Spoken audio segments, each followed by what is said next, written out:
Elly Schlein is an Italian MEP and a member of the Civil Liberties, Justice and Home Affairs Committee at the European Parliament. She joins me now from Brussels. I mean, unfortunately, what we're hearing here is that it takes this kind of catastrophe to actually motivate Europe to do something. What will change right here, right now?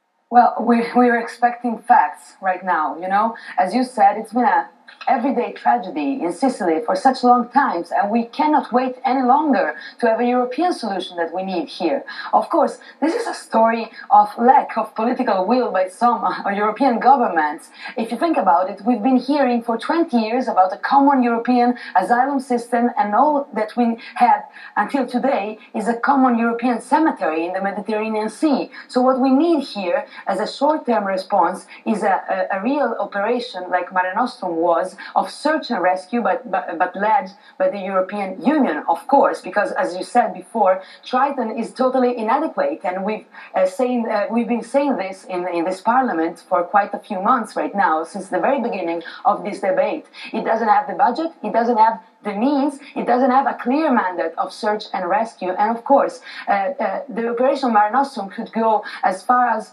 172 miles from the Italian waters, and Triton is just going 30 miles. In that difference, in that space, people have started to die again. So what are we waiting to act?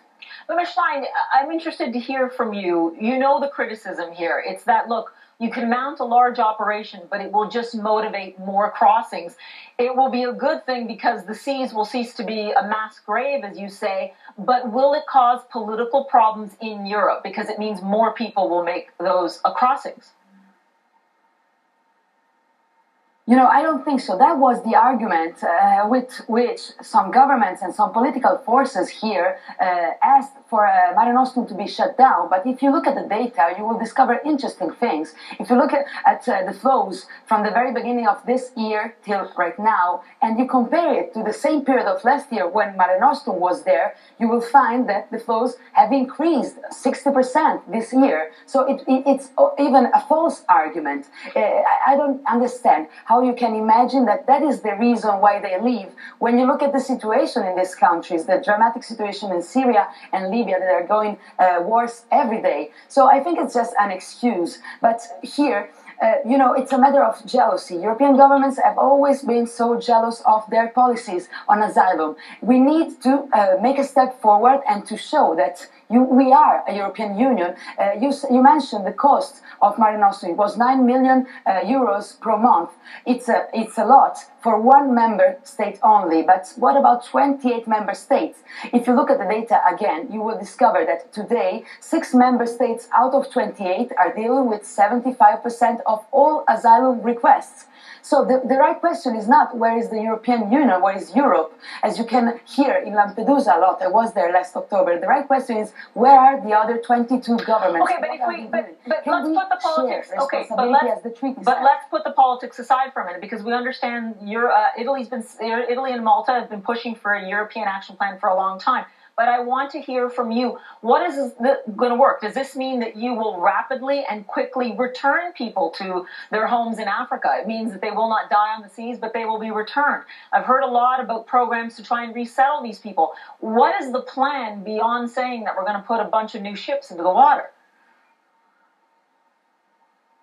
We're going to discover more about the plan that Commissioner Avramopoulos presented today on Thursday. We're going to see what the governments of the European countries really want to do right now to act. I hope we're going to see some facts, as I said before.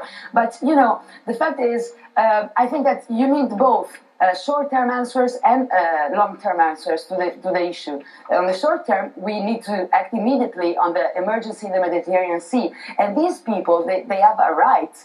We have a moral and legal obligation to grant international protection if they are in some situation fleeing from wars, from discrimination of all kinds, or from torture, for example. And of course, there another issue which is about, how do you say, illegal migration, which is a total different subjects. You know, there's a difference between illegal immigrants and asylum seekers that have the right to present their request.